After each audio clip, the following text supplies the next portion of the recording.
दोस्तों, आप सभी का अपना यूट्यूब चैनल गौतम जी के जीएस एकेडमी में स्वागत है।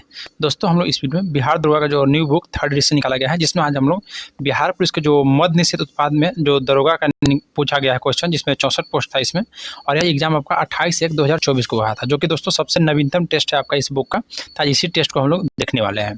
फुल डिस्कशन के साथ देखेंगे, वीडियो को लास्ट तक बना रहेगा। आज आपको यूट्यूब पर टेस्ट नंबर या तीसरा के तौर पर जा रहा है, क्योंकि 2 टेस्ट आप लोग को फुल कवर करवा दिए हैं, नहीं देखे हैं तो हमारा यूट्यूब चैनल पर प्लेलिस्ट बनाकर डाल दिया गया है, वहाँ से आप लोग देख सकते हैं। क्वेश्चन दोस्तों पहला कहता है कि मानव नेत्र गोलक का व्यास कितना होता है। तो मानव नेत्र गोलक का जो व्यास होता है 2.3 सेंटीमीटर होता है, तो ऑप्शन नंबर बी हो जाएगा। डिस्कशन देखते हैं कि मानव नेत्र गोलक का व्यास 2.3 सेंटीमीटर होता है। नेत्र गोलक की आकृति लगभग गोलाकार होती है तथा इनका जो व्यास होता है लगभग 2.3 सेंटीमीटर होता है, याद रखिएगा। ये आपका दोस्तों जो मानव के आँख होता है, यह उसके बारे में बताया गया है। देखिए लेंस है, फिर आपका ये रेटिना है जो आपको ब्लैक से दिख रहा होगा, ये रेटिना हो गया। फिर आपको दोस्तों व्हाइट जो यहाँ आपको दिख रहा है, ये आपका लेंस हो गया। चलिए देखिए दोस्तों, इसका व्यास नीचे दिया गया है 2.3 सेंटीमीटर। आगे की ओर बढ़ते हैं नेक्स्ट पॉइंट पर। बोल रहा है कि नेत्र गोलक एक द्विपक्षीय और गोलाकार संरचना है, जिसमें दृष्टि के रिस्पेट्स कोशिकाएं होती हैं और यह एक साधारण कैमर की तरह निर्मित होता है। नेत्र गोलक लंबा हो जाना अर्थात नेत्र लेंस एवं रेटिना के बीच की दूरी को बढ़ जाना, ध्यान रखिएगा, तथा नेत्र लेंस को अधिक उत्तल हो जाना अर्थात मतलब फोकस दूरी का मान समान आँख की अपेक्षा घट जाना। एवं इन दोनों कारणों से वस्तु की आने वाली जो समांतर किरणें रेटिना पर फोकस नहीं होती है, बल्कि उसमें पहले या अंत पर चला जाता है। अतः प्रतिबिंब जो रेटिना पर ही बने, इसके लिए उपयुक्त फोकस दूरी एवं अवतल लेंस या उत्तल लेंस का प्रयोग किया जाता है। नेक्स्ट है क्वेश्चन नंबर 2। बोल रहा है कि 1861 ईस्वी में संयुक्त इटली का राजा किसे घोषित किया गया था। तो 1861 ईस्वी में संयुक्त इटली का जो राजा घोषित किया गया था वह विक्टर एमेनुएल द्वितीय का, तो ऑप्शन डी हो जाएगा।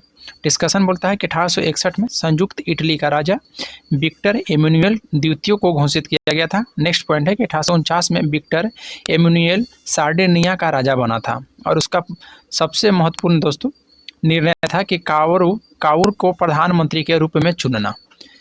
नेक्स्ट है कि यंग इटली की स्थापना 1831 ईस्वी में जोसेफ मेजनी ने किया था, और यदि समाज में क्रांति लानी है तो क्रांति का नेतृत्व नवयुवकों को हाथ में दे दो। यह कथन भी दोस्तों आपका जोसेफ मेजनी का है, याद रखिएगा। नेक्स्ट पाते हैं दोस्तों, नेक्स्ट क्या कर रहा है ध्यान दीजिएगा।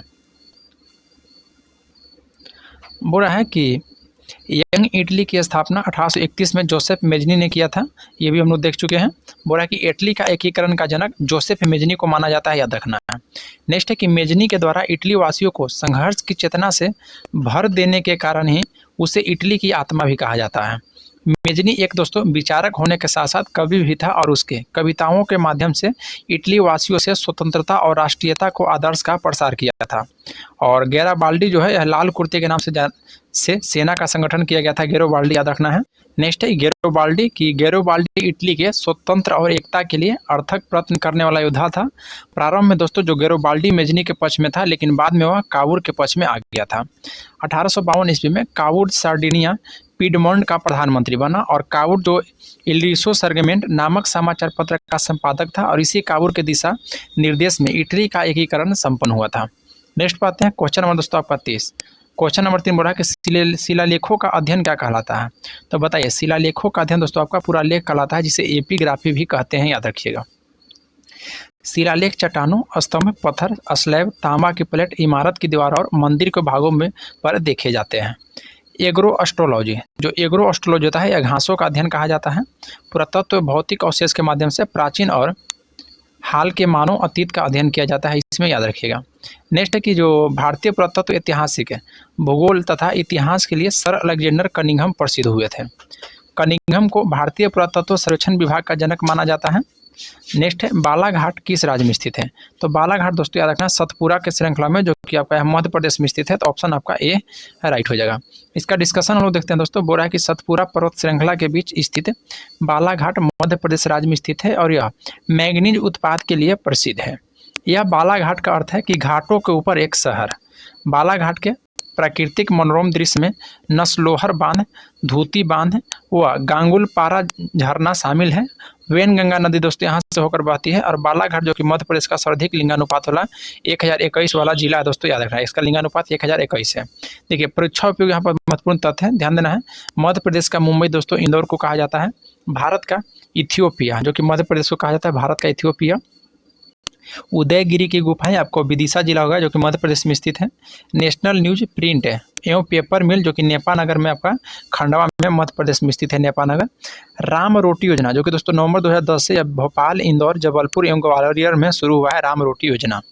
नेक्स्ट दोस्तों, भारत के कुछ प्रमुख घाटी और राज्य हैं, ठीक जैसे बराक घाटी है, तो बराक घाटी दोस्तों आपको असम राज्य में संबंधित है, बराक घाटी असम में है। बसपा घाटी आपका हिमाचल प्रदेश में हो जाएगा, बसपा घाटी। ब्रह्मपुत्र घाटी भी दोस्तों आपको असम राज्य में स्थित है, याद रखिएगा। फिर यहाँ पे है दोस्तों दाह हानू घाटी जो कि जम्मू और कश्मीर में है। बिहिंग घाटी आपका अरुणाचल प्रदेश में हो जाएगा। हर की धुन घाटी उत्तराखंड में हो जाएगा। कुट्टी घाटी आपका उत्तराखंड में हो जाएगा। नर्मदा घाटी मध्य प्रदेश में हो जाएगा। नुब्रा घाटी आपका लद्दाख में हो जाएगा। शांत घाटी आपका केरल राज्य में हो जाएगा। चलिए नेक्स्ट क्वेश्चन है, क्वेश्चन नंबर 5। बोला कि सीमा सड़क संगठन की स्थापना कब हुई थी? तो सीमा सड़क संगठन की स्थापना दोस्तों वर्ष 1960 में हुआ था। देखिए सीमा सड़क संगठन की स्थापना 1960 में हुई थी और सीमा सड़क संगठन जो कि BRO भारत में एक सड़क निर्माण कार्यकाली बल है जो कि भारत के सीमावर्ती क्षेत्र में प्रतिकूल परिस्थितियों का सामना करते हुए सड़क मार्ग एवं पुलों का निर्माण और सुरंग बनाने का कार्य करता है। नेक्स्ट दोस्तों कि इस संगठन की स्थापना दिनांक 7 मई 1960 को तत्कालीन प्रधानमंत्री उसमें जवाहरलाल नेहरू के द्वारा किया गया था और इसका मुख्यालय दोस्तों आपका नई दिल्ली बनाया गया है और यह संगठन रक्षा मंत्रालय के अंतर्गत आता है। नेक्स्ट है कि 7 मई 2023 को देश भर की सभी टुकड़ियों ने अपना 64वां स्थापना दिवस मनाया है, याद रखना है। फिर यहाँ पे दोस्तों परीक्षा उपयोग जो कि वेरी इंपॉर्टेंट है, इसको याद रखना है। देखिए रक्षा अनुसंधान एवं विकास संगठन का मुख्यालय नई दिल्ली में है और इसकी स्थापना दोस्तों वर्ष 1958 ईस्वी में हुआ था। नेक्स्ट है भारतीय अंतरिक्ष अनुसंधान संगठन जिसकी मुख्यालय बेंगलुरु में 1969 में इसको स्थापना किया गया था। भारतीय रिजर्व बैंक की स्थापना दोस्तों 1935 में किया गया था और इसका मुख्यालय मुंबई बनाया गया है, याद रखिएगा। नेक्स्ट है भारतीय मानक ब्यूरो, तो भारतीय मानक ब्यूरो की स्थापना दिल्ली में है जो कि स्थापना 1986 में किया गया है। भारतीय क्रिकेट नियंत्रण बोर्ड जो कि स्थापना दोस्तों वर्ष 1928 में किया गया है और मुख्यालय मुंबई में बनाया गया है। फिर भारतीय जीवन बीमा निगम जो कि मुंबई में मुख्यालय इसका है और स्थापना दोस्तों वर्ष 1956 ईस्वी में किया गया है। नेक्स्ट ध्यान देना है कि बोल रहा है कि लेफ्टिनेंट जनरल रघु श्रीनिवासन ने 30 सितंबर 2023 को BRO के 28वें महानिदेशक के पदभार ग्रहण हुए थे। श्रीनिवास ने दोस्तों, याद रखना है रघु श्रीनिवास। नेक्स्ट क्वेश्चन है कि उपभोक्ता संरक्षण अधिनियम कोपरा कब आया है? तो उपभोक्ता संरक्षण अधिनियम दोस्तों वर्ष 1986 ईस्वी में आया है, तो ऑप्शन नंबर आपका दोस्तों ए राइट हो जाएगा, वर्ष 1986 में। देखिए डिस्कशन बोलता है कि उपभोक्ता संरक्षण अधिनियम 1986 में बनाया गया था और उपभोक्ता संरक्षण अधिनियम 1986 में भारत के उपभोक्ता के हितों के रक्षा के लिए 1986 में बनाया गया था और यह उपभोक्ताओं की समस्या और इससे संबंधित मामलों को समाधान के लिए उपभोक्ता परिषद तथा अन्य प्राधिकरणों के गठन का प्रावधान करता है और इस उपभोक्ता संरक्षण के क्षेत्र में दोस्तों इसे मैग्ना कार्टा कहा जाता है। और यह भोपाल गैस त्रासदी के बाद भारत सरकार ने संविधान के अनुच्छेद 253 के तहत पर्यावरण संरक्षण अधिनियम 1986 को पारित किया। नेक्स्ट है राष्ट्रीय हरित न्यायाधिकरण अधिनियम 2010 में आया था। राष्ट्रीय खाद्य सुरक्षा अधिनियम 2013 में आया है। पर्यावरण संरक्षण अधिनियम दोस्तों वर्ष 1986 में आया है। नेक्स्ट क्वेश्चन है क्वेश्चन नंबर 7, बोलता है कि सतलज नदी में मिला दुर्लभ टेंटलम क्या है? तो सतलज नदी में जो मिला था दुर्लभ टेंटलम यह दोस्तों धातु है, याद रखना है।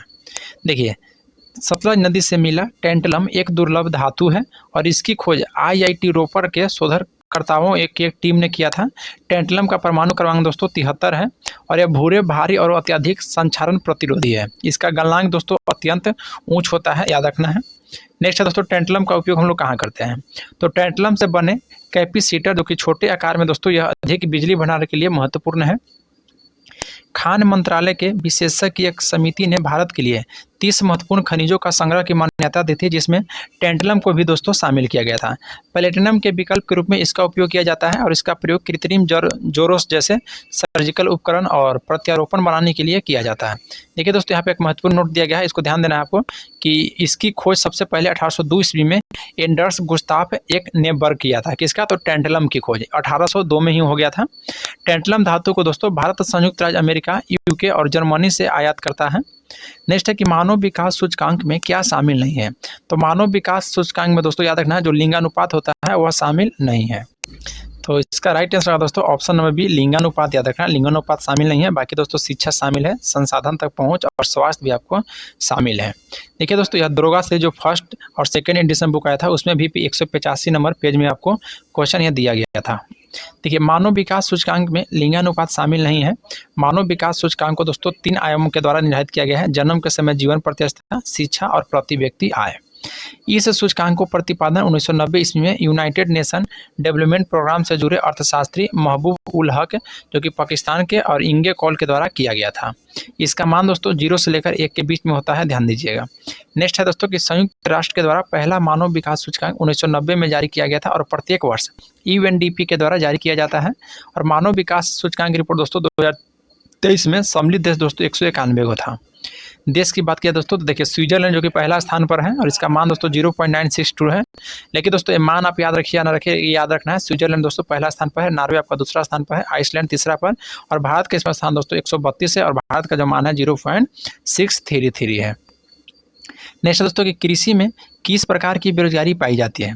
तो कृषि में दोस्तों बताइए किस प्रकार की बेरोजगारी पाई जाती है। तो कृषि में दोस्तों छिपी कहिए या प्रच्छन्न कहिए या अदृश्य बेरोजगारी पाई जाती है। देखिए प्रच्छन्न या छिपी बेरोजगारी वह बेरोजगारी होता है जिसमें किसी कार्य को करने के लिए जितने श्रमिक की आवश्यकता होती है उससे अधिक श्रमिक काम पर लगे रहते हैं। इसमें सीमांत उत्पादन शून्य होता है और इस प्रकार की बेरोजगारी में दोस्तों श्रमिक व्यक्तियों की उपस्थिति एवं अनुपस्थिति का उत्पादन पर कोई प्रभाव नहीं पड़ता है। संरचनात्मक बेरोजगारी होता है कि जो अर्थव्यवस्था में संरचनात्मक परिवर्तन का कारण उत्पन्न हो। इसका एग्जाम्पल की बात किया दोस्तों तो औद्योगिक ढांचे के पिछड़ेपन, समिति पूंजी, पुरानी उत्पादन इत्यादि यह सभी आपका उदाहरण आ जाएगा। नेक्स्ट है क्वेश्चन नंबर 10, बोला कि मौलिक अधिकार का उल्लंघन है। तो मौलिक अधिकार का उल्लंघन दोस्तों न्यूनतम मजदूरी न देना हो जाएगा आपका मौलिक अधिकार का उल्लंघन। क्योंकि दोस्तों देखिए जो न्यूनतम मजदूरी न देना है आपका मौलिक अधिकार का उल्लंघन है। People's Union for Democratic Rights बनाम भारत संघ मामला 1982 में उच्चतम न्यायालय ने यह कहा था कि कर्मकारों को न्यूनतम मजदूरी का भुगतान न करना उन्हें दोस्तों मूलभूत मानवीय गरिमा के साथ जीवित रहने के अधिकार से वंचित करने के तुल्य है और यह अनुच्छेद 21 का उल्लंघन है।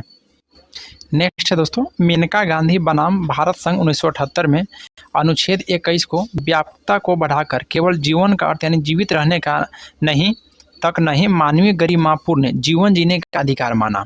साथ ही दोस्तों गोपनीयता का अधिकार, भोजन का अधिकार, रोजी रोटी का अधिकार, स्वच्छ पर्यावरण का अधिकार, यह अनुच्छेद दोस्तों 21 में सभी को शामिल किया गया है। नेक्स्ट है दोस्तों कि संविधान के भाग 3 में अनुच्छेद 12 से 35 तक मूल अधिकार का विवरण है और संविधान के भाग 3 को भारत का मैग्ना कार्टा की संज्ञा दी गई है, याद रखना है। नेक्स्ट है दोस्तों अनुच्छेद 21 से महत्वपूर्ण अधिकार दिया गया है जो कि जैसे हथकड़ी लगाने के विरुद्ध अधिकार आपका दिया गया है, बंधुआ मजदूरी करने के विरुद्ध अधिकार है, निःशुल्क कानूनी सहायता का अधिकार है, आपातकालीन चिकित्सा सुविधा का अधिकार है, पहाड़ी क्षेत्रों में दोस्तों मार्ग का अधिकार है। यह सभी आपका दोस्तों अनुच्छेद 21 में शामिल किया गया है। नेक्स्ट है दोस्तों कि खाली स्थान को किस प्रीपोजिशन से भरा जा सकता है। ही हुआइज जुलेस हर शख्स है। तो इसका देखिए दोस्तों जो ऑप्शन आपका राइट हो जाएगा 11 का ऑप्शन नंबर डी ऑफ यहाँ पे हो जाएगा दोस्तों, ऑफ है। चलिए दोस्तों इसका नेक्स्ट हम लोग बढ़ते हैं।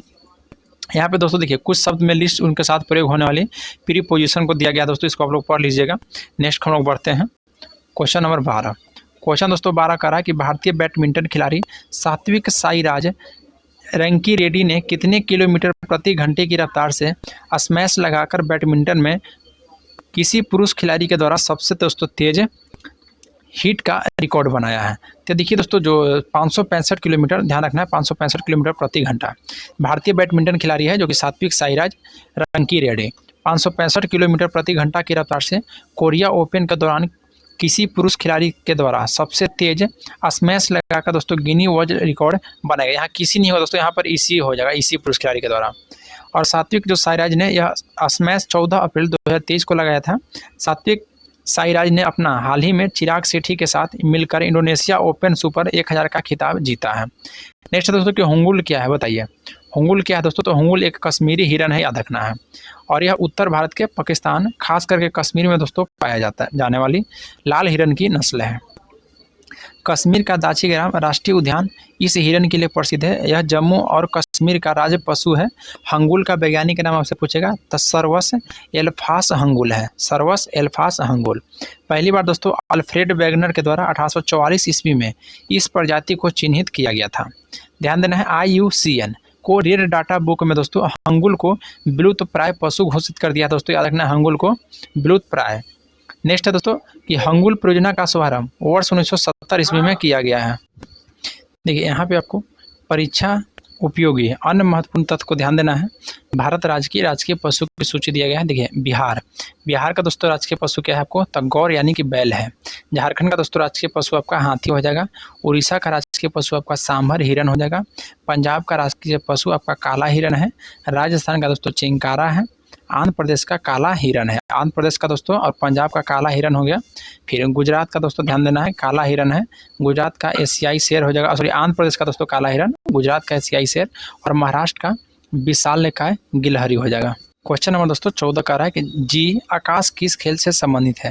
तो जी आकाश जो है दोस्तों यह शतरंज खेल से संबंधित है। ध्यान दीजिएगा। देखिए तमिलनाडु के जी आकाश देश के 66वें शतरंज ग्रैंड मास्टर हैं और पी श्यान निखिल जो कि 50वें ग्रैंड मास्टर हैं। याद रखिएगा। नेक्स्ट है कि विद्युत धारा का एसआई मात्रक क्या है। तो विद्युत धारा का दोस्तों जो एसआई मात्रक है आपका एम्पियर हो जाएगा। ऑप्शन नंबर सी आपका राइट हो जाएगा एम्पियर। याद रखना है। नेक्स्ट है दोस्तों कि एम्पियर जो है यह विद्युत धारा का एसआई मात्रक है और विद्युत आवेश की प्रवाह की दर को विद्युत धारा कहा जाता है। विद्युत धारा को एकांक समय में किसी विशेष क्षेत्र से प्रवाहित आवेश के परिणाम के द्वारा व्यक्त किया जाता है और विद्युत धारा एक आपका अदिश राशि है और इसका मात्रक आपका एम्पियर होता है। यानी कि विद्युत धारा बराबर दोस्तों याद रखना है आवेश बटा समय होता है। नेक्स्ट है क्वेश्चन नंबर 16। बोल रहा है कि उगादि उत्सव किस राज्य में मनाया जाता है। तो उगादि उत्सव दोस्तों कर्नाटक राज्य में मनाया जाता है। याद रखना है कर्नाटक राज्य के में मनाया जाता है। देखिए कुछ महत्वपूर्ण उत्सव दिया गया है जैसे खीर भवानी उत्सव दोस्तों जो कि जम्मू कश्मीर में है। सिंह दर्शन आपका लद्दाख में है। फिर आपका दोस्तों नुआखाई बाली यात्रा जो कि आपका उड़ीसा में है। फिर तवांग हो गया दोस्तों आपका अरुणाचल प्रदेश में। फिर संगाई हो गया मणिपुर का है। नमस्ते ओरछा तो नमस्ते ओरछा आपका मध्य प्रदेश का है।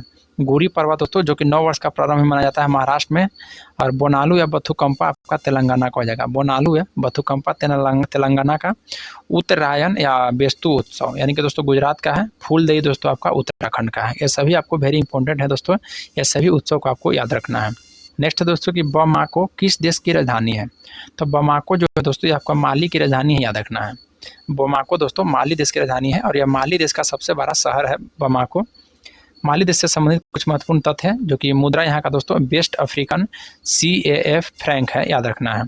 कार्यकारी भाषा यहाँ का दोस्तों फ्रेंच है। आदर्श वाक्य यहाँ का है कि अन पीपल अन बट यूनिफोई फ्रेंच माने एक लोग एक साच एक विश्वास। फिर दोस्तों 22 सितंबर 1960 को सूडान और सेनेगल ने फ्रांस से आज़ादी पाकर माली फेडरेशन के रूप में स्थापित किया था। यहाँ पे दोस्तों परीक्षा उपयोग कुछ महत्वपूर्ण तथ्य है जिसका देश और राजधानी और मुद्रा। देखिए दक्षिण अफ्रीका की राजधानी आपसे पूछेगा दोस्तों तो प्रिटोरिया हो जाएगा और यहाँ का मुद्रा दक्षिण अफ्रीका का तब मुद्रा दोस्तों रैंड हो जाएगा। गुयाना की राजधानी आपका जॉर्ज टाउन हो जाएगा और मुद्रा की बात किया जाए तो डॉलर हो जाएगा। चेक गणराज्य की राजधानी दोस्तों प्राग है और मुद्रा आपका कोरोना हो जाएगा। यूक्रेन की राजधानी दोस्तों कीव हो जाएगा और मुद्रा आपको कहेगा तो हिरुविनिया हो जाएगा। रूस की राजधानी मॉस्को और रूबल हो जाएगा दोस्तों मुद्रा रूस का। डेनमार्क की राजधानी कोपेनहेगन जो कि मुद्रा हो जाएगा क्रोन और ऑस्ट्रेलिया का दोस्तों कैनबरा राजधानी है और डॉलर यहाँ की मुद्रा है। न्यूजीलैंड का दोस्तों वेलिंगटन हो जाएगा और यहाँ का डॉलर आपका न्यूजीलैंड का दोस्तों मुद्रा है। याद रखिएगा। नेक्स्ट है क्वेश्चन नंबर 18। बोल रहा है कि लेमेरू हाथी रिजर्व किस राज्य में स्थित है। तो लेमेरू जो हाथी रिजर्व है दोस्तों ये आपका छत्तीसगढ़ राज्य में स्थित है। याद रखिएगा। लेमुरू हाथी रिजर्व छत्तीसगढ़ के कोरबा जिला में स्थित है और इसका लक्ष्य हाथियों को अस्थायी आवास प्रदान करने के साथ मानव वन्यजीव संघर्ष को रोकना तथा संपत्ति के विनाश को कम करना है। छत्तीसगढ़ के दोस्तों अनंत संरक्षण क्षेत्र है जो कि एक है अचान कमार टाइगर रिजर्व। ये आपका छत्तीसगढ़ राज्य में स्थित है। इंद्रावती टाइगर रिजर्व है। सीता नदी उंदावती टाइगर रिजर्व है। कांगेर घाटी राष्ट्रीय उद्यान है। बादल खोल तामोर पिंगला हाथी अभ्यारण्य यह भी आपका छत्तीसगढ़ में है। नेक्स्ट है दोस्तों हाथी जो कि किस्टोन प्रजाति से संबंधित है। एशियाई हाथी को दोस्तों 3 उप प्रजाति है। एक भारतीय है सुमात्रा है और तीसरा दोस्तों श्रीलंकाई है। तो भारतीय हाथियों को संरक्षण स्थिति के अनुसार देखिए वन जीव संरक्षण अधिनियम जो 1972 में अनुसूची फर्स्ट में इसको शामिल किया गया था। जो IUCN रेड डाटा बुक में दोस्तों इसको लुप्त प्राय माना गया है। नेक्स्ट है दोस्तों सिटीज इनकी परिशिष्ट फर्स्ट में हाथी के संरक्षण के लिए भारत का पहला गज यात्रा प्रोजेक्ट एलिफेंट 1992 में एवं शीर्ष बम या बॉल है। परीक्षा उपयोगी महत्वपूर्ण तथ्य जो कि हाथी जो से संबंधित दोस्तों देखिए सी भूमि हाथी रिजर्व आपका दोस्तों झारखंड राज्य में है, याद रखिएगा। सी भूमि कहाँ है दोस्तों, तो आपका झारखंड में है। दिहिंग पटकाई हाथी रिजर्व दोस्तों असम में है। मैसूर हाथी रिजर्व आपका कर्नाटक में है। अन्नामलाई हाथी रिजर्व दोस्तों तमिलनाडु। पेरियार हाथी रिजर्व दोस्तों आपका केरल हो जाएगा। इतांगी हाथी महोत्सव आपका नागालैंड का है। मयूर झरना हाथी रिजर्व दोस्तों आपका पश्चिम बंगाल का, याद रखना है। मयूर झरना हाथी रिजर्व पश्चिम बंगाल का है। नेक्स्ट है दोस्तों शिवालिक हाथी रिजर्व जो कि आपका उत्तराखंड का है। नेक्स्ट है कि बैलाडीला का खान किस राज्य में है, तो बैलाडीला का जो खान है दोस्तों ये आपका छत्तीसगढ़ राज्य में है, याद रखिएगा। बैलाडीला का खान छत्तीसगढ़ राज्य के दंतेवाड़ा जिला में स्थित है और यह एक दोस्तों लौह खदान है। बैलाडीला क्षेत्र के लौह एस को सुपर हाई ग्रेड के रूप में जाना जाता है जिसमें 66% से दोस्तों अधिक लौह सामग्री होते हैं। यहाँ पर दोस्तों भारत के अन्य लौह एस खदान और राज्य संबंधित है। देखिए रत्नागिरी और चंदा जो खदान है आपका दोस्तों महाराष्ट्र राज्य का है। फिर आपका दोस्तों सिंहभूमि पलामू हजारीबाग ये आपका झारखंड राज्य का है। बस्तर दुर्ग और बिलासपुर ये आपका छत्तीसगढ़ राज्य का खदान है। कयोंझर और मयूरभंज जो कि आपका उड़ीसा राज्य का है। बेलारी चीतलदुर्ग जो कि आपका कर्नाटक राज्य का है। नेक्स्ट है दोस्तों कि राष्ट्रीय प्रदूषण नियंत्रण दिवस किस दिन मनाया जाता है, तो राष्ट्रीय प्रदूषण नियंत्रण दिवस जो मनाया जाता है वो आपका दोस्तों 2 दिसंबर को मनाया जाता है, याद रखिएगा। चलिए नेक्स्ट दोस्तों देख बढ़ते हैं डिस्कशन की ओर। बोल रहा है कि राष्ट्रीय प्रदूषण नियंत्रण दिवस 2 दिसंबर को मनाया जाता है और इस दिवस के आयोजन के प्राथमिक उद्देश्य औद्योगिक आपदाओं के प्रबंधन और नियंत्रण को लेकर जागरूकता फैलाना और औद्योगिक अथवा मानवीय गतिविधियों के कारण उत्पन्न होने वाले प्रदूषण को रोकने की दिशा में प्रयास को बढ़ावा देना। और यह दिवस दोस्तों उन लोगों को याद में मनाया जाता है जिन्होंने 2-3 दिसंबर 1984 के रात को भोपाल गैस त्रासदी में अपना जान दोस्तों गंवा दी थी। उसी के लिए राष्ट्रीय प्रदूषण नियंत्रण दिवस मनाया जाता है और इसी त्रासदी के बाद यह दिवस मनाया जा रहा है। और थीम 2023 का था दोस्तों कि स्वच्छ और स्वस्थ ग्रह के लिए सतत विकास। देखिए दोस्तों परीक्षा भी कुछ महत्वपूर्ण दिवस दिया गया है जो कि वेरी इंपॉर्टेंट है। विश्व एड्स दिवस 1 दिसंबर को मनाया जाता है। विश्व कंप्यूटर साक्षरता दिवस 2 दिसंबर को और अंतर्राष्ट्रीय दिव्यांगन दिवस दोस्तों 3 दिसंबर को।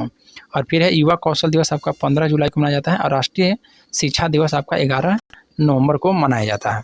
नेक्स्ट की ओर बढ़ते हैं दोस्तों। नेक्स्ट क्वेश्चन नंबर आपका 21 बोल रहा है कि Bharat the mother of democracy portal किस मंत्रालय ने लॉन्च किया है, तो the mother of democracy portal दोस्तों यह लॉन्च किया गया है संस्कृति मंत्रालय के द्वारा, याद रखिएगा। तो ऑप्शन नंबर सी हो जाएगा। Bharat the mother of democracy portal G20 शिखर सम्मेलन पर संस्कृति मंत्रालय के द्वारा लॉन्च किया गया था और यह पोर्टल दोस्तों 16 भाषाओं में उपलब्ध है। फिर दोस्तों क्वेश्चन नंबर 22 का है कि अंतर्राष्ट्रीय ग्रामीण महिला दिवस किस दिन मनाया जाता है, तो अंतर्राष्ट्रीय दोस्तों ग्रामीण महिला दिवस जो मनाया जाता है ये आपका 15 अक्टूबर को मनाया जाता है, याद रखिएगा। और इस दिवस की दोस्तों स्थापना ग्रामीण महिलाओं को सम्मानित करने के उद्देश्य से वर्ष 1995 से बीजिंग में आयोजित महिला पर 4थे विश्व सम्मेलन में अंतर्राष्ट्रीय गैर सरकारी संगठन के द्वारा विशेष दिवस के रूप में मनाया गया था। अंतर्राष्ट्रीय ग्रामीण महिला दिवस 15 अक्टूबर को। और ग्रामीण महिलाओं का पहला अंतर्राष्ट्रीय दिवस दोस्तों 15 अक्टूबर 2008 को मनाया गया था और इस नए अंतर्राष्ट्रीय दिवस की स्थापना महासभा ने वर्ष 2007 से अपने संकल्प 62/136 में किया था और थीम 2023 का था कि ग्रामीण महिलाओं सभी के लिए अच्छे भोजन की खेती करती है। फिर दोस्तों नेक्स्ट है महत्वपूर्ण दिवस, इसको भी देख लेंगे हम लोग कि अंतर्राष्ट्रीय बालिका दिवस 11 अक्टूबर को मनाया जाता है। फिर दोस्तों अंतर्राष्ट्रीय आपदा न्यूनीकरण दिवस 13 अक्टूबर। विश्व छात्र दिवस दोस्तों 15 अक्टूबर को मनाया जाता है और अंतर्राष्ट्रीय नर्स दिवस 12 मई को। राष्ट्रीय सांख्यिकी दिवस 29 जून को। प्रवासी भारतीय दिवस 9 जनवरी। राष्ट्रीय उपभोक्ता दिवस 24 दिसंबर। नेक्स्ट है क्वेश्चन नंबर आपका 23। क्वेश्चन दोस्तों 23 करा कि किसके शरीर में एक चक्र में केवल एक बार ही रुधिर हृदय में जाता है, तो दोस्तों मछली में जाता है केवल, याद रखिएगा। इसका डिस्कशन हम लोग देखें दोस्तों। बोल रहा है कि मछली के शरीर में एक चक्र में केवल एक बार ही रुधिर हृदय में जाता है। मछली में दोस्तों बंद जो कि यानी कि क्लोज होता है इसको दोस्तों और एकल परिसंचरण तंत्र होता है, यानी कि दोस्तों बंद एकल परिसंचरण तंत्र जिसमें रक्त को एक सिकुड़ा हुआ हृदय के द्वारा उदर महाधमनी के माध्यम से गलफड़ों तक पंप किया जाता है। अधिकांश मछली में दोस्तों हीमोग्लोबिन के साथ न्यूक्लिएटेड जो कि लाल रक्त के प्रवाह किया जाता है। मछली में प्लेटलेट्स के बजाय एरिथ्रोसाइट पाए जाते हैं और यह पोषक तत्वों का दोस्तों परिवहन प्लाज्मा के द्वारा होता है। यहाँ पे दोस्तों क्वेश्चन नंबर आपका 24 का रहा है कि ट्रांस साइबेरियन रेल मार्ग का लंबाई कितनी है, तो ट्रांस साइबेरियन रेल मार्ग का लंबाई है दोस्तों 9322 किलोमीटर, याद रखिएगा। इसका हम लोग डिस्कशन देखते हैं दोस्तों कि ट्रांस साइबेरियन रेल मार्ग की लंबाई 9322 किलोमीटर है और यह विश्व का सबसे लंबा रेल मार्ग है, जो कि दोस्तों यह रूस में स्थित है। ट्रांस साइबेरियन का निर्माण कार्यवर्ष 1891 से 1916 तक हुआ है और इसका अन्य नाम है दोस्तों पार साइबेरियन रेल मार्ग। पार साइबेरियन रेल मार्ग याद रखिएगा। और यह रेल मार्ग पश्चिम सेंट पीटर्सबर्ग को व्लादिवोस्टोक से जोड़ता है। नेक्स्ट की ओर बढ़ते हैं। और ध्यान देना है दोस्तों आपको, एक तरफ रेल मार्ग है, एक तरफ कहाँ से कहाँ तक जाता है। तो देखिए जो कनाडाई प्रशांत रेलवे है यह हैलिफैक्स से वैंकूवर तक है। फिर ट्रांस ऑस्ट्रेलिया जो रेलवे दोस्तों यह पूर्वी सिडनी से पश्चिमी पर्थ तक है। फिर ट्रांस काकेशियन रेलवे हो जाएगा सोवियत संघ से फ्रगना तक है। काहिरा केप टाउन ट्रांस हो जाएगा मिस्र से दक्षिण अफ्रीका केप टाउन तक है। और कॉन्टिनेंटल रेलवे दोस्तों आसवन आदिस अबाबा होते हुए मोबास तक जाता है। और कनाडा राष्ट्रीय रेलवे जो कि कनाडा के हैलिफैक्स से ब्रिटिश कोलंबिया के प्रिंस रूपर्ट तक जाता है। नेक्स्ट है दोस्तों क्वेश्चन नंबर आपका 25। बोला दोस्तों कि यदि पिता के द्वारा बच्चे को X गुणसूत्र वंशानुगत प्राप्त हुआ है तो वह दोस्तों क्या हुआ, तो X में दोस्तों आपका लड़की होता है, तो ऑप्शन नंबर बी हो जाएगा। देखिए पिता के द्वारा बच्चे को X गुणसूत्र वंशानुगत प्राप्त हो तो लड़की होगी दोस्तों। देखिए यहाँ पे आपको दोस्तों गुणसूत्र के बारे में समझाया है। पिता का गुणसूत्र दोस्तों X हो या Y और माता का गुणसूत्र सिर्फ XX होता है। देखिए पिता का जो गुणसूत्र X होता है और माता का जो गुणसूत्र XX होता है, तब पिता का एक X आया दोस्तों और माता का गुणसूत्र आपका 2 आएगा, यानी कि X और X है। तो जब पिता का फिर इसमें X जुटेगा दोस्तों तो देखिए बेटी संतान होने की संभावना रहता है और बेटा संतान होने के अवसर दोनों में दोस्तों बेटी, दोनों में बेटी से ना, क्योंकि पिता का अगर X आएगा तो दोनों में बेटी, लेकिन अगर पिता का जो Y गुणसूत्र आएगा दोस्तों और माता का तो XX आवे करेगा आपका, तो अगर पिता का X एगो है और एक Y आया यानी कि Y गुणसूत्र आया तो देखिए दोस्तों बेटा संतान को होने का संभावना रहता है और वह 50% संभावना रहता है। चलिए नेक्स्ट है दोस्तों कि किस राज्य में 200 वर्षों से बांस ड्रिप सिंचाई होती आ रही है, तो दोस्तों आपको याद रखना है मेघालय में, तो ऑप्शन नंबर बी हो जाएगा मेघालय में। मेघालय राज्य में 200 वर्ष से बांस ड्रिप सिंचाई होती आ रही है और यह बांस के पाइप का उपयोग करके धारा और स्प्रिंग की पानी को दोहन की एक प्रणाली है और इसके माध्यम से 18 से 20 लीटर पानी बांस को पाइप प्रणाली में प्रवेश करता है तथा सैकड़ों मीटर तक पहुंचाया जाता है। मेघालय महत्वपूर्ण तथ्य दोस्तों यहाँ पे कि राजधानी मेघालय क्या है, तो शिलांग हो गया। क्षेत्रफल दोस्तों 22,429 वर्ग किलोमीटर है। लिंगानुपात 989 हो गया। मेघालय की दोस्तों मुख्य भाषा है गारो, खासी, जयंतिया और अंग्रेजी है। मेघालय शब्द का अर्थ होता है कि बादलों का घर।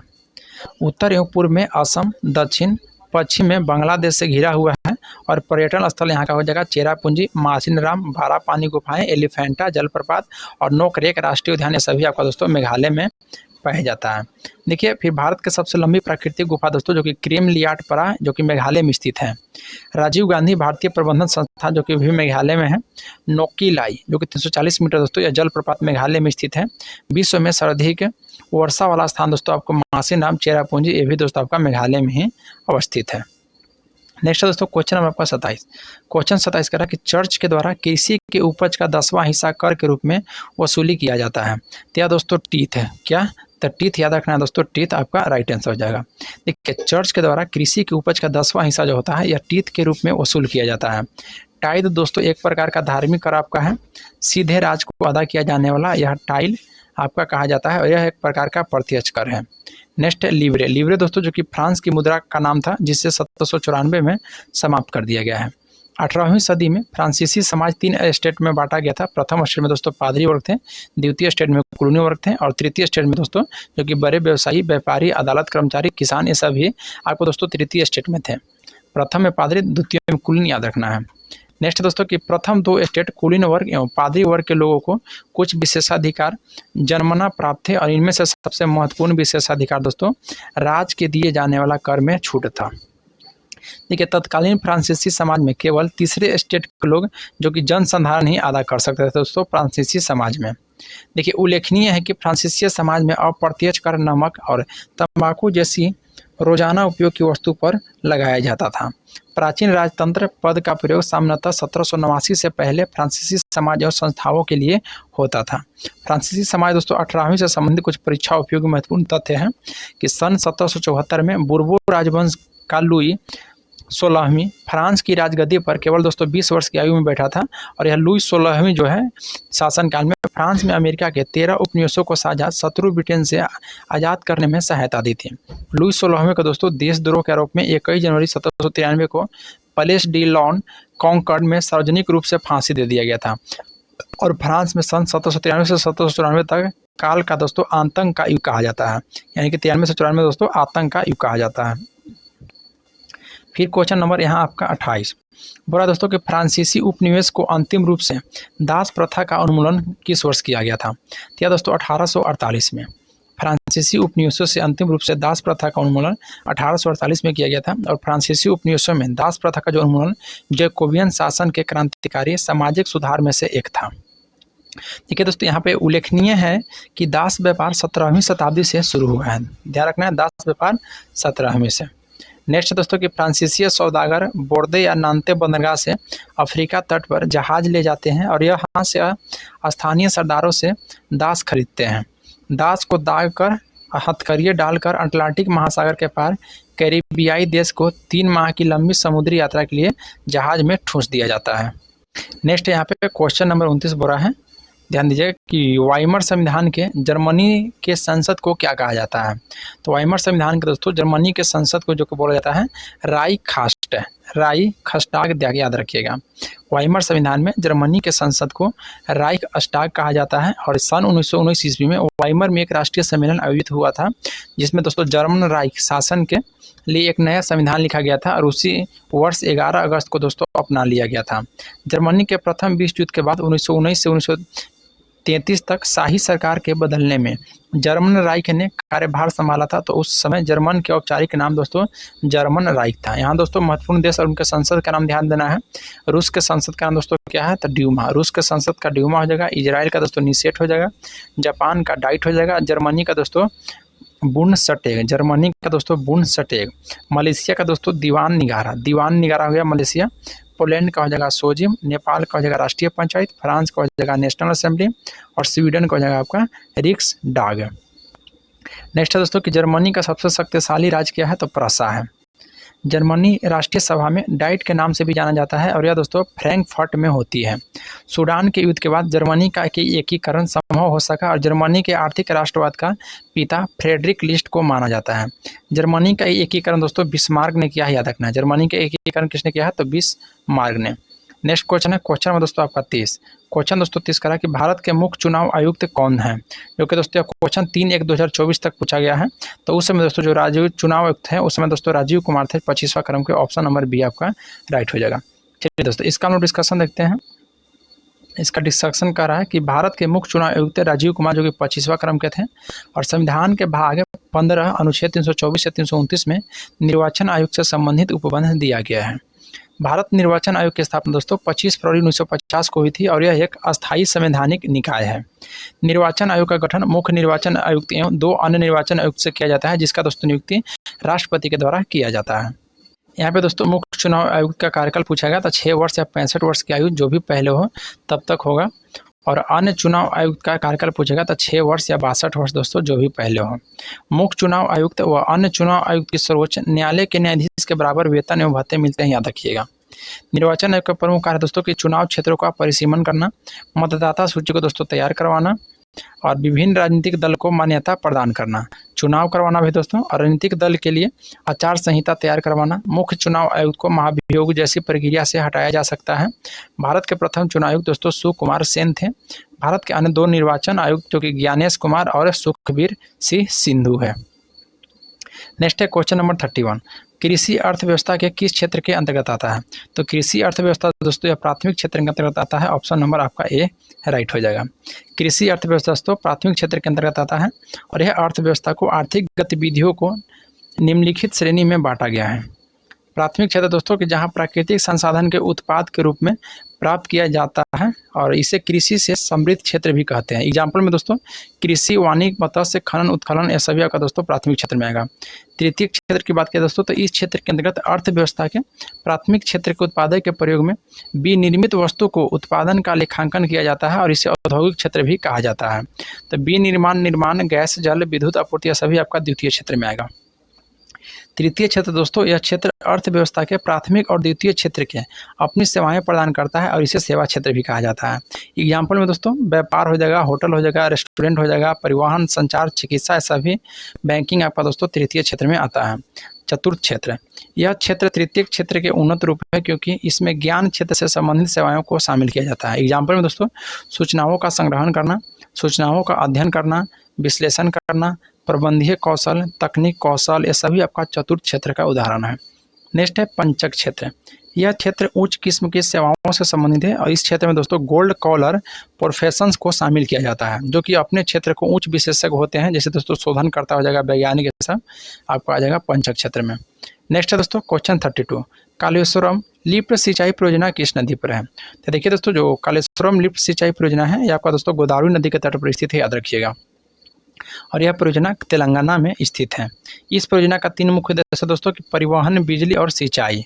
यह विश्व के सबसे बड़ी सिंचाई और पेयजल प्रणाली है दोस्तों कालेश्वरम लिफ्ट सिंचाई परियोजना, और इस परियोजना का लागत 1.2 लाख करोड़ रुपये से है, जिसका उद्घाटन जून 2019 में किया गया था। फिर दोस्तों परीक्षा उपयोगी अन्य महत्वपूर्ण तत्व पर हम यहाँ पर ध्यान देंगे। भीमा बांध परियोजना जो कि पावना नदी पर महाराष्ट्र और तेलंगाना में स्थित है। इंदिरा गांधी परियोजना दोस्तों नर्मदा नदी पर जो कि मध्य प्रदेश में स्थित है। मयूराक्षी बांध परियोजना मयूराक्षी नदी पर झारखंड और पश्चिम बंगाल में स्थित है। हीराकुंड बांध आपका महानदी पर है, उड़ीसा राज्य में स्थित है। फिर माही बाज परियोजना जो कि माही नदी पर है और यह गुजरात और राजस्थान में स्थित है।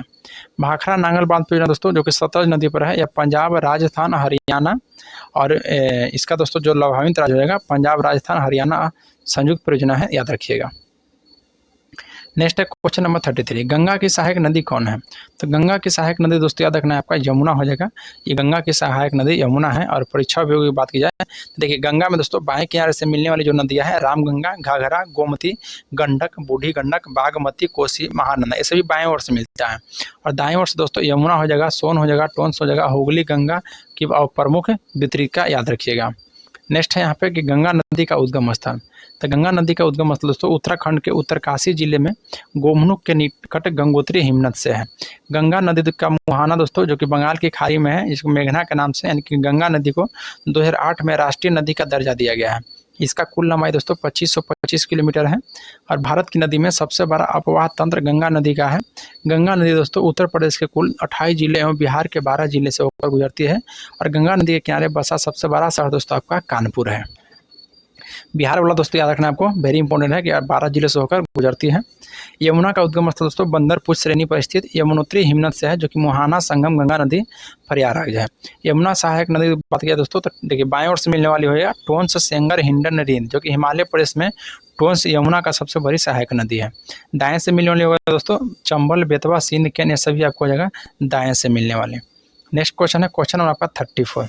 तो क्वेश्चन 34 क्या कहता है, ध्यान दिया। खेतरी जो है यह खनिज के लिए प्रसिद्ध है दोस्तों, तो तांबा के लिए। खेतरी आपका तांबा के लिए प्रसिद्ध है। देखिए खेतरी तांबा के लिए प्रसिद्ध है और खेतरी जो है दोस्तों खान राजस्थान जो कि सिंधु घाटी सभ्यता के समय से ही तांबा उत्पादन का प्रमुख क्षेत्र है। नेक्स्ट वो है कि तांबे के अनुमानित भंडारण में राजस्थान 54%, झारखंड दोस्तों 20%, मध्य प्रदेश दोस्तों 18.75% शीर्ष स्थान पर है। फिर ध्यान देना यहाँ पे कि यद्यपि मध्य प्रदेश में दोस्तों तांबा उत्पादन मात्रात्मक दृष्टि से सर्वाधिक है और परंतु मूल्य की दृष्टि से दोस्तों राजस्थान का प्रथम स्थान है। भारत में तांबे का उत्पादन केवल सार्वजनिक क्षेत्र से होता आ रहा है और देश में तांबा का उत्पादन आवश्यकता से कम होता है। इसलिए संयुक्त राज्य अमेरिका, कनाडा आदि देश में इसका आयात भी किया जाता है और देश के कुल स्वर्ण उत्पादन का लगभग दोस्तों 98% भाग केवल कर्नाटक की कोलार और हट्टी को स्वर्ण खानों से प्राप्त किया जाता है। जस्ता का दोस्तों सबसे अधिक उपयोग लोहे की जंगरोधी बनाने में किया जाता है।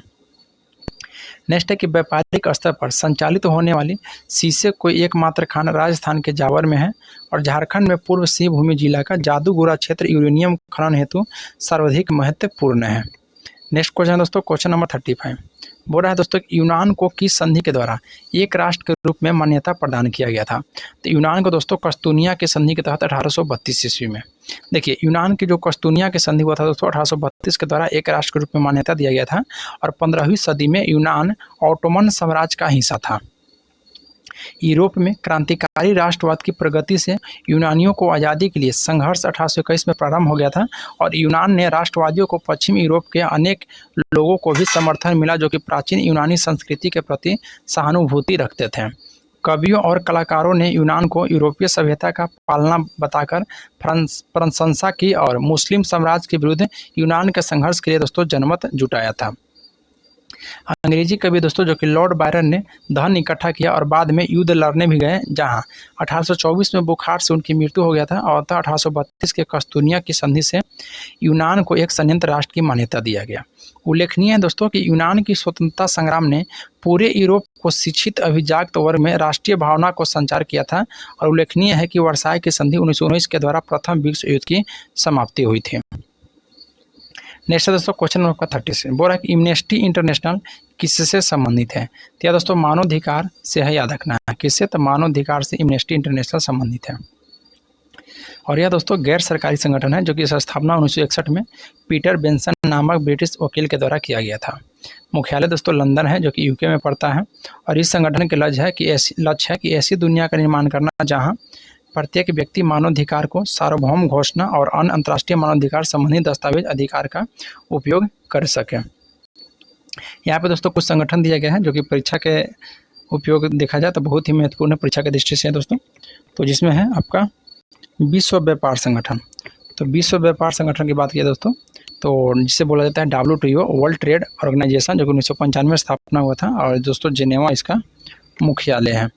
नेक्स्ट आपका है इंटरपोल। इंटरपोल का दोस्तों आपका 1923 में स्थापना हुआ था और इसका मुख्यालय दोस्तों लियोन जो कि फ्रांस में स्थित है। संयुक्त राष्ट्र विकास कार्यक्रम जो कि दोस्तों 1965 में और न्यूयॉर्क में इसका मुख्यालय बनाया गया था। और आर्थिक सहयोग एवं विकास संगठन दोस्तों जिसे OECD कहा जाता है, 1961 में इसका स्थापना हुआ था और पेरिस फ्रांस में इसका दोस्तों मुख्यालय बनाया गया था।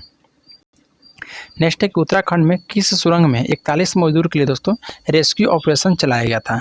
तो कौन सा सुरंग था दोस्तों, तो उत्तराखंड का जो था सिलक्यारा सुरंग याद रखिएगा, जिसमें 41 मजदूर के लिए दोस्तों रेस्क्यू ऑपरेशन चलाया गया था। और पुष्कर सिंह धामी की सरकार ने सभी 4100 मजदूर के लिए 1 लाख रुपये को राहत राशि देने का ऐलान किया। मुख्यमंत्री पुष्कर सिंह धामी ने दोस्तों सिलक्यारा सुरंग स्थल के पास बैकनाक मंदिर पुनर्निर्माण करने का निर्देश दिया है। क्वेश्चन नंबर 38 की सर्वप्रथम भारत की यात्रा की। तो सर्वप्रथम दोस्तों जो भारत की यात्रा किया था वो मेगास्थनीज किया था, जो कि सेल्यूकस निकेटर के राजदूत बनकर मेगास्थनीज भारत की यात्रा करने वाला प्रथम विदेशी यात्रा था, याद रखिएगा। मेगास्थनीज ने चंद्रगुप्त मौर्य के शासनकाल के दौरान भारत का दौरा किया था और मेगास्थनीज के दोस्तों एक इंडिका नामक पुस्तक को लिखा है और यह पुस्तक ग्रीक भाषा में लिखी गई है। इंडिका में तत्कालीन भारत को सामाजिक, आर्थिक, राजनीतिक, धार्मिक स्थिति का वर्णन मिलता है। फहियान की बात किया दोस्तों तो गुप्त नरेश चंद्रगुप्त द्वितीय के दरबार में चीनी यात्री फहियान आया और इसने अपने विवरण में मध्य प्रदेश के समाज एवं संस्कृति के बारे में वर्णन किया और इसमें मध्य प्रदेश की जनता को सुखी और समृद्ध बताया था, मध्य प्रदेश की जनता को। क्वेश्चन अब यहाँ से आपको नेक्स्ट पॉइंट कहता है कि फहियान भारत में 399 ईस्वी में आया था और 414 ईस्वी में यहाँ से चला गया था। नेक्स्ट दोस्तों कि फहियान का प्रसिद्ध पुस्तक फोक क्यों की है और चीनी यात्री ह्वेनसांग हर्षवर्धन के कार्यकाल में भारत आया था और ह्वेनसांग दोस्तों 630 ईस्वी में भारत आया और 15 वर्ष तक रहा था। ह्वेनसांग भारत में भारतीय बौद्ध धर्म और चीनी बौद्ध धर्म के परस्पर विचार पर अभ्यास करते हुए आया था और ईत्सिंग एक चीनी यात्री था जो कि बौद्ध भिक्षु था और 672 से 695 ईस्वी तक भारत में रहा था और यह अपने विवरण में नालंदा विश्वविद्यालय, विक्रमशिला विश्वविद्यालय और अपने समय पर दोस्तों भारत का वर्णन किया था। क्वेश्चन नंबर दोस्तों 39। क्वेश्चन 39 कहा कि प्रथम गौरी लंकेश अवार्ड किसे प्रदान किया गया है। तो प्रथम गौरी लंकेश जो अवार्ड प्राप्त किया गया है वह दोस्तों याद रखना है किसे, तो याद दोस्तों रवीश कुमार को। तो पत्रकारिता के लिए पहला गौरी लंकेश अवार्ड रवीश कुमार को दिया गया था और यह 22 सितंबर 2009 को यह पुरस्कार मिला और जागरूक समाचार विश्लेषण के लिए गौरी लंकेश पुरस्कार उन्हें दिया था। न्याय पाठ नाम को अखबार भी इस कार्यक्रम से विमोचित किया है और रवीश कुमार को दोस्तों वर्ष 2019 में रमन मैग्सेसे पुरस्कार से भी सम्मानित किया है। रवीश कुमार को याद रखिएगा। नेक्स्ट है क्वेश्चन नंबर 40। विनिर्माण अर्थव्यवस्था को किस क्षेत्र में आता है। तो विनिर्माण जो आता है दोस्तों यह द्वितीय क्षेत्र के अंतर्गत आता है, ऑप्शन बी आपका राइट हो जाएगा। नेक्स्ट दोस्तों क्वेश्चन नंबर 41 बोला कि भारत के विभाजन के संदर्भ में असत्य कथन को चुनिए। तो भारत के विभाजन के संदर्भ में दोस्तों जो कि द्विराष्ट्र का सिद्धांत लागू था, यह दोस्तों आपका कथन गलत है क्योंकि द्विराष्ट्र का सिद्धांत लागू था, यह भारत के विभाजन के संदर्भ में दोस्तों असत्य है। और मार्च 1947 में वायसराय बनकर भारत आए लॉर्ड लुई माउंटबेटन ने कांग्रेस को मुस्लिम लीग के नेताओं से बातचीत के बाद समझौता का एक रास्ता निकाला था और यह देश के स्वाधीन तो होगा मगर एक नहीं होगा। भारत का दोस्तों विभाजन होगा और भारत के साथ पाकिस्तान नामक एक नया राज्य भी स्थापित होगा और बड़े पैमाने पर खून खराबा और सांप्रदायिक दंगों का अंदेशा सामने था, इसलिए राष्ट्रवादी नेताओं ने मजबूर होकर दोस्तों भारत का विभाजन स्वीकार कर लिया। लेकिन उन्होंने 2 राष्ट्र का सिद्धांत नहीं माना, उन्होंने यह नहीं माना कि देश में 1/3 भाग दे दिया जाए, जिसकी मांग भारत की जनसंख्या में मुसलमानों को भाग के आधार पर मुस्लिम लीग कर रही है। क्वेश्चन नंबर दोस्तों यहाँ से 42 का रहा है कि गिफिन वस्तु के बारे में सही कथन है। तो गिफिन वस्तु के बारे में दोस्तों कौन सा कथन आपका सही है? तो देखिए, जो दाम बढ़ने पर मांग बढ़ जाती है, ये आपका सही है। गिफिन वस्तु वह जिन पर सामान्यतः मांग के नियम लागू नहीं होता है। वस्तु को कीमत बढ़ने पर उसकी मांग बढ़ जाती है दोस्तों, तथा कीमत कम होने पर उसकी मांग घट जाती है। इसलिए जब भी गिफिन की वस्तु को कीमत बढ़ती है तो उपभोक्ता दूसरे वस्तु को उपयोग कम करके गिफिन वस्तु को मांग बढ़ा देता है। नेक्स्ट दोस्तों की प्रथम महिला एडाई डी कैंप चुनी गई थी। तो प्रथम महिला दोस्तों एडाई डी जो कैंप चुनी गई थी, ये दोस्तों मनीषा पीढ़ी चुनी गई थी, याद रखना है, मनीषा पीढ़ी। डिस्कशन इसका देखते हैं दोस्तों कि भारत के प्रथम महिला जो एडाई डी कैंप मनीषा पाढ़ी को नियुक्त किया गया था, और भारत की पहली महिला लड़ाकू विमान पायलट पूछेगा तो भावना कंठ हो जाएगा। नेक्स्ट है दोस्तों कि लड़ाकू सुखोई लड़ाकू विमान उड़ाने वाली है भारत की पहली महिला, आपका अवनी चतुर्वेदी हो जाएगा। सियाचिन में तैनात होने वाले पहली महिला चिकित्सा अधिकारी आपका गीतिका कौल है। नेक्स्ट है क्वेश्चन नंबर दोस्तों आपका 44, बोला कि चुनाव आयोग का कार्य कौन नहीं है। तो चुनाव आयोग का दोस्तों कौन सा कार्य आपका नहीं है? तो देखिए, जो ऑप्शन सी में दिया गया था दोस्तों कि मतदान केंद्र की स्थापना करना, यह चुनाव आयोग का कार्य नहीं है। संविधान के अनुच्छेद 324 में दोस्तों चुनाव आयोग का उल्लेख किया गया है कि संसद, राज्य के विधानमंडल, राष्ट्रपति, उपराष्ट्रपति के पद को निर्वाचन के संदर्भ में निर्वाचन आयोग की शक्ति व कार्य को 3 श्रेणी में विभक्त किया गया था, एक प्रशासनिक, एक सलाहकारी और एक अर्धन्यायिक। तो चुनाव आयोग का दोस्तों जो मुख्य कार्य है वो आपके सामने है, जिसमें पहला है दोस्तों कि निर्वाचन कराने के लिए कर्मचारी की आवश्यकता के बारे में राष्ट्रपति या राज्यपाल से आग्रह करना। निर्वाचन के समय दलों व उम्मीदवारों के लिए आचार संहिता निर्मित करना।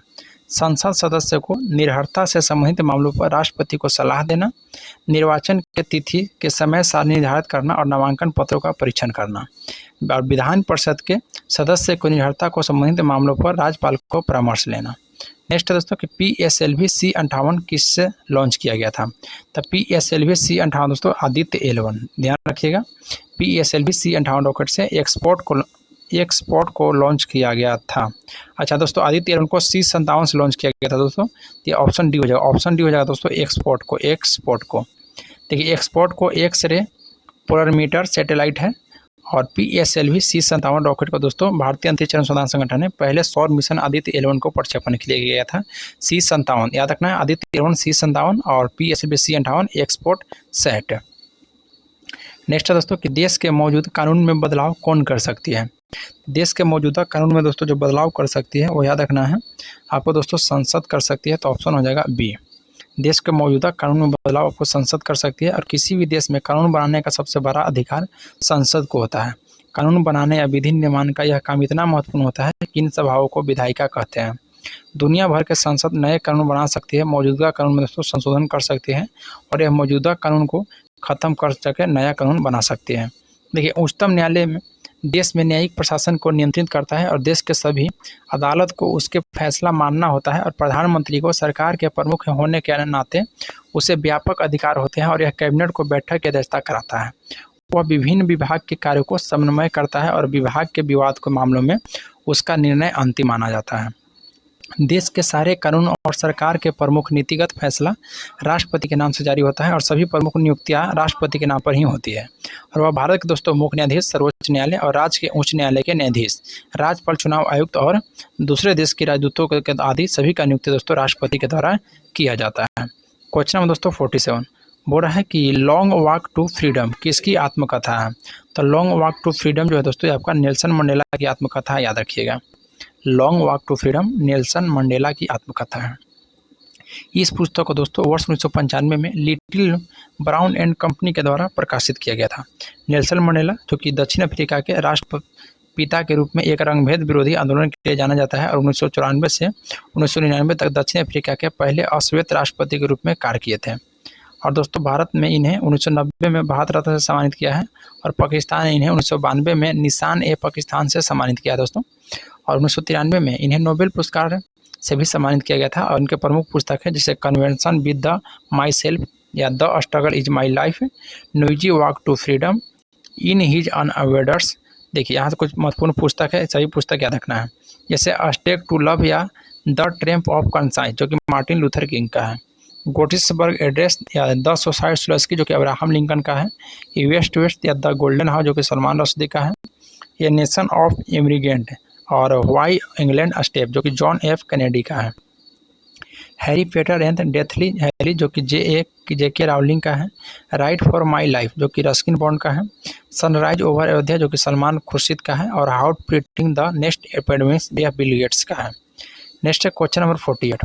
बोल रहा दोस्तों कि कौन सा नदी पश्चिम की ओर नहीं बहती है। तो देखिए दोस्तों, जो आपको गोदावरी नदी है पश्चिम की ओर नहीं बहती है, बाकी नर्मदा, माही और ताप्ती ये सभी दोस्तों पश्चिम की ओर बहने वाली नदी है।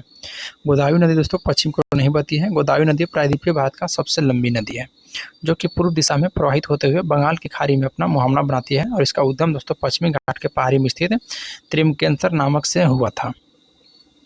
दक्षिण भारत का सबसे लंबी नदी होने के कारण इसे दक्षिण की गंगा भी कहा जाता है गोदावरी को, और इसकी कुल लंबाई दोस्तों 1465 किलोमीटर है।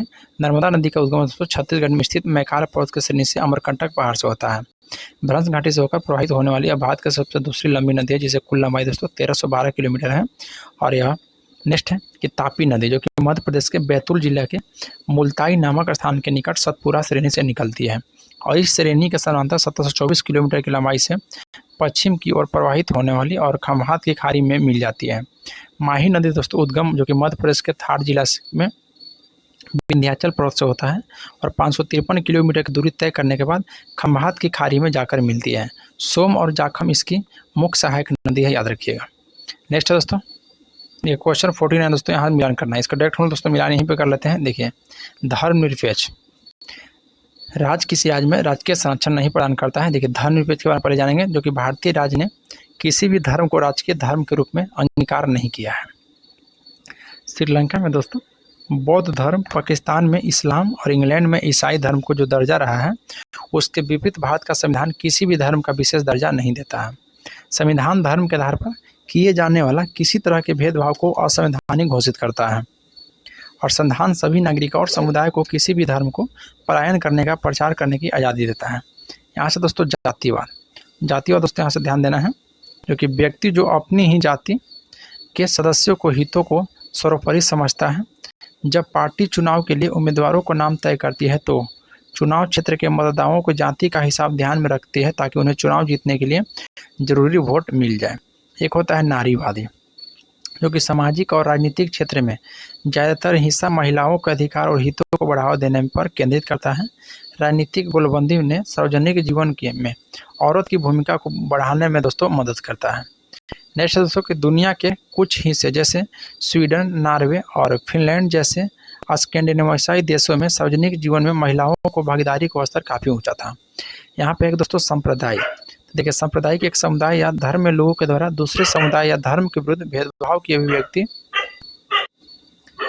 जब एक धर्म के विचार दोस्तों दूसरे से श्रेष्ठ माना जाने लगता है और कोई भी धार्मिक समूह अपनी मांगों को दूसरे समूह से विरोध में खड़ा करने लगता है, याद रखना है। नेक्स्ट है दोस्तों कि जब अपनी सत्ता का इस्तेमाल किसी एक धर्म के पक्ष में करने लगता है तो स्थिति को विकट होने लगती है, और राजनीतिक से धर्म इस तरह से जोड़ना ही सांप्रदायिकता है, याद रखिए। क्वेश्चन दोस्तों 54 है कि स्वर्ण रेशा किसे कहा जाता है। देखिए, जो स्वर्ण रेशा कहा जाता है दोस्तों ध्यान दीजिएगा, ये आपको जूट को कहा जाता है। स्वर्ण रेशा, सुनहरा रेशा, ये सभी जूट को कहा जाता है। जूट का उपयोग बेरी, चटाई, रस्सी, सूत, कालीन आदि के बनाने में किया जाता है। इसका प्रमुख उत्पादक राज्य दोस्तों असम है, मेघालय है, पश्चिम बंगाल है, उड़ीसा है। और यह फसल बढ़ाने वाले मैदान को जल निकास काली उर्वरक मिट्टी में उगाई जाती है, और हर वर्ष बाढ़ से आई नई मिट्टी जमा हो जाती है। यहाँ पर ध्यान देना। देखिए दोस्तों, फसलों की रानी लीची को बोला जाता है, फसलों की रानी। मसालों का राजा जीरा को बोला जाता है। और यहाँ पे दोस्तों गरीबों का रोटी ज्वार है। मसालों की रानी दोस्तों इलायची है। फलों का राजा आपका आम है। दालों का राजा दोस्तों चना हो जाएगा। सब्जी का दोस्तों आलू हो जाएगा। काला सोना पेट्रोलियम पदार्थ अफीम हो जाएगा। और दालों की रानी दोस्तों आपका मटर हो जाएगा। सफ़ेद सोना कपास को जाना जाता है। चलिए नेक्स्ट है दोस्तों क्वेश्चन नंबर 51। देखिए दोस्तों, आज का इस वीडियो में हम लोग क्वेश्चन 50 तक ही रखते हैं। नेक्स्ट क्वेश्चन नंबर 51 को देखेंगे। अगर आप लोगों को वीडियो अच्छा लगा हुआ तो लाइक जरूर कीजिएगा दोस्तों। आप हमारे यूट्यूब चैनल पर पहली बार हैं तो चैनल को सब्सक्राइब कर लीजिए और बेल आइकन को प्रेस कर लीजिए। देखिए दोस्तों, इसको 2 पार्ट में ख़त्म कर देंगे। एक पार्ट अभी है, एक पार्ट और आगे दोस्तों, सेकंड पार्ट में इसके आगे से हम लोग देखेंगे। चलिए आज के लिए इतना ही, मिलते हैं नेक्स्ट वीडियो में। जय हिंद दोस्तों।